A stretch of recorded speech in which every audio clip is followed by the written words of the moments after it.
Hello and welcome to COM 231 Special Edition coming to you live from YouTube. I thought I would make a little video for you this week. It's Labor Day, September the 7th, so we're not meeting for class, but we do have an any old bag speech coming up. And so what I wanted to do is just give you a few words of encouragement about it.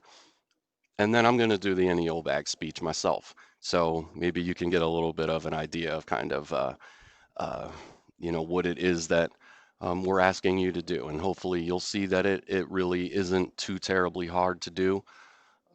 But the major idea is to just do the best that you can. Um, no one is more of an expert about you than you.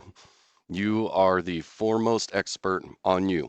And so that's why with this speech, it's really meant to kind of break the ice. It's meant to get us to learn more about you, and we're all doing this together. So we're all going to learn something about each other. For most of us, this might be our first time ever making a speech. And so we're all nervous, every one of us. If you're not nervous, then I don't know what's going on with you. You should be nervous. It's a natural human thing to be nervous when you're going to speak in front of people, even in a virtual type of setting. And so I wanted to give the speech myself, and I wanted to show you that it's not going to be perfect. When I do it, it's not going to be perfect. I'm going to say, and I'm going to do weird things with my hands. And I'm not the greatest speaker that there's ever been in the world. I never will be. And you aren't the greatest speaker in the world either. And it's okay. You aren't expected to be the greatest that there's ever been. That would be an unrealistic expectation for you. So anyway, I just wanted to give you a few tips real quick, and then I'll give you the speech. So you practice it. Practice it. You will burn off some of your nervous energy as you practice it, as you become more familiar with what it is that you're going to say, how you're going to act. If you can do the speech in front of people, even on Zoom, you can do Zoom for free, and you can do it with friends or family. I highly recommend that you do it. And even just speaking in front of a screen to no one like I am right now. There's not a live audience right now. But it'll help you to see what you look like. It'll help you to see, I'm going to hold up an item and I'm going to see, okay, am I holding this in front of the camera so the audience can see it? Right. So it's just a lot of little things like that. So one other thing I'll suggest that you do is use a watch or have a clock or something, time yourself while you're doing it. You have 3 to 4 minutes to do the speech, and I'll give you a heads up if you're starting to run out of time, okay? But if you practice it, then you'll get the hang of it. You'll get your timing down better, and you'll be good to go with this, okay? So again, don't think too hard about this. Don't try to achieve perfection. But I'm going to be able to tell who practiced and who didn't. So it's going to be absolutely imperative that you practice the speech. Okay. That's going to help calm your nerves. That's going to help you do better. Okay. Always with the iced coffee. Caffeine helps. Not too much though. All right. I'm going to give it a shot. Okay. Ready? 1, 2, 3. Hi, my name's Matt Collins, and I'm going to give you my any old bag speech today. In this speech, I hope to teach you something about myself, and maybe there's some stuff about me that you would have never assumed or never realized. And so that's going to be the intention of this speech. They say that 90% of speech or communication is nonverbal. And so when this class started, you already made assumptions about me, just based on how I look and what you know about me. So what did you know about me? You know that I'm a teacher at Gaston College, and you know I'm a middle-aged white guy. So all the connotations that come with that, you've made assumptions about me. I've made assumptions about you. We do it every time we see another human being and we don't even know anything about them. So the idea of this speech is to get you to learn a little more about me. Okay? All right, so I have this bag right here. I'll hold this up so you can see it. This is a bag from Home Goods, and it has a Boston Terrier dog on it. I have a Boston Terrier dog. Her name is Luna. She's about 10 or 11 years old. She was a rescue dog. She was found running down Highway 16 in Denver, North Carolina. She was from a puppy mill, and she's just the sweetest dog that there's ever been. And she's been sick here lately, and it's kind of sad to see that, but she actually is doing a little better now. But she's looking at me through the back door right now. Um, and I'm trying not to be distracted by that. Um, but that's why I chose that for my bag because it means something to me. So in this bag, I have an item from my past. This is a certificate that I got from an honor society when I was at the University of North Carolina at Charlotte. And I keep this around to remind me that I can do anything in life. I was a guy who made bad choices when I was a kid and dropped out of high school, and I was the mayor, the governor, and the president of Loserville. And that's what I was going to do with my life. And once I got into school and I started to focus, I channeled what was going on in my mind into something that I liked. I was unstoppable. I was unstoppable. And so I look at this and I remind myself that I go from high school dropout to an international honor society. That's my past, but it also ties together with my present and with my future.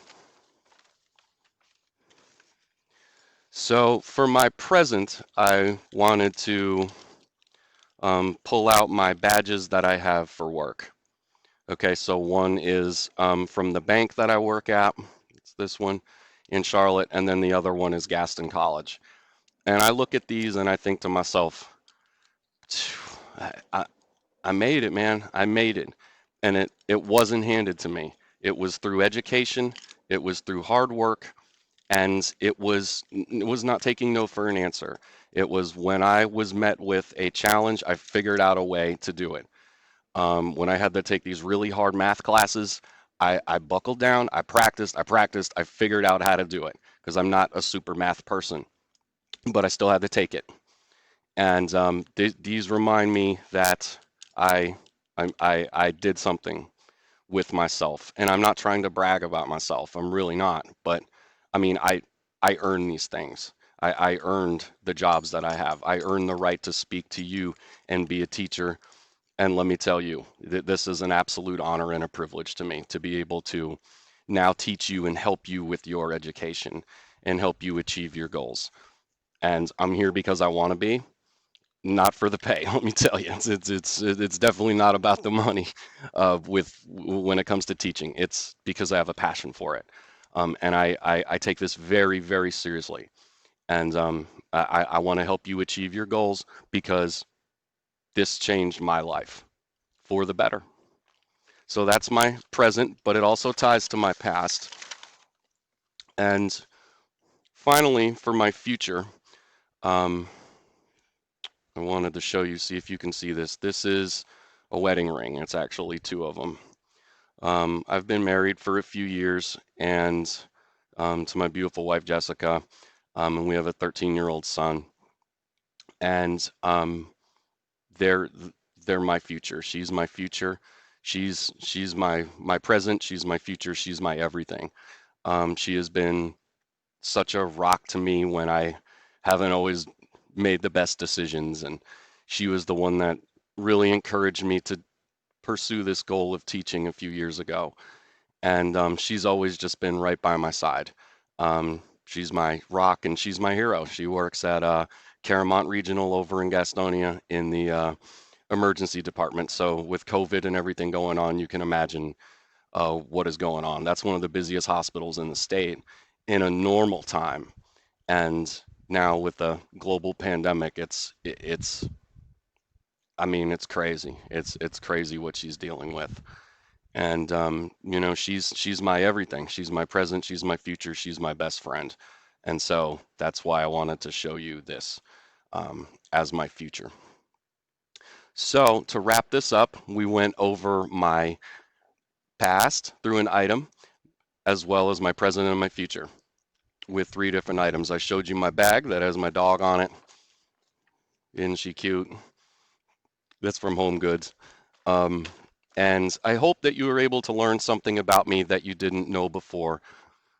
It's likely that you made assumptions about me because we all make assumptions about people all the time before we know anything about them. And I hope that with this speech, I was able to teach you a little more about me, and maybe you learned something about me that was a little surprising to you. Maybe you weren't expecting it. And so that's all I have. Thank you very much. I appreciate it. Guys, that's it. That's the NEO bag speech. Okay. Now I went over a little bit, but that's pretty much it. That's what you want to do. You're talking about yourself. You're still going to have to practice it, and you want to watch for babbling and going on and on, because even a shy person, an introverted person like myself, can still go on and on and on. Especially if you feel like you're getting into a rhythm.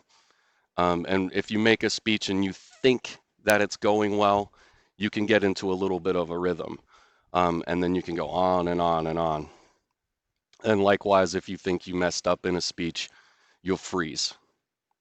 And we're going to talk through all these different techniques about what to do if that happens. You know, a lot of it has to do with breathing, clear your mind, start over again. And we're all going to make these mistakes. You should have seen the first time that I did this. I mean, my face turned beet red. Thought I was hyperventilating for a little bit. And you just have to take a few deep breaths and just do it again and just do the best you can. And we're all in the same boat. Remember that. We're all doing the same thing. We're all nervous. We're all going, oh my God, how am I going to get through this? And practice it. Practice it. You put in the work. I remember these really hard classes I was taking, a statistics class at UNC Charlotte. I said, how the hell am I going to do this? I have no idea what's going on. But you put in the work. You ask the teacher for help. You practice, and you practice, practice, practice. You know, you have to want this, and you have to put in the work. And you know, if you show up and you participate and you try as hard as you can, and I see that you're doing those things, I'm going to help you pass. And we're going to get through this, and we'll get through it together. Okay? So practice breathing. Practice taking deep breaths. Even when you're doing your practice speech, when you're practicing this, practice breathing. Practice taking a deep breath, being calm about it. You have to take a little walk before you do your practice speech. Just like on Monday when we do these speeches, maybe you want to take a little walk before the class. Maybe you want to do some breathing exercises. Anything to kind of calm you down. And there is science that says that breathing and taking a walk, there's a physiological effect, like it actually calms your body. And again, we'll talk more about that, but I'm just trying to give you a little bit of advice for right now. And at the end of the day, this is a speech about you, and you're going to do just fine on it. You're going to do better than you think you did. Just do the best you can with it. Practice it. Practice it a bunch of times, and you'll be okay. You are always going to be your own worst critic. Always. 100% of the time. It doesn't matter what you're doing. You're trying on clothes or whatever it is that you're doing, you're always going to be your own worst critic. And that is especially going to apply here. And I'm telling you that you're going to do fine. Just do the best you can with it. You will be okay. And let me know if I can help with anything, okay? Thank you for watching this video, and I look forward to seeing you in class. Have a good one. Bye-bye.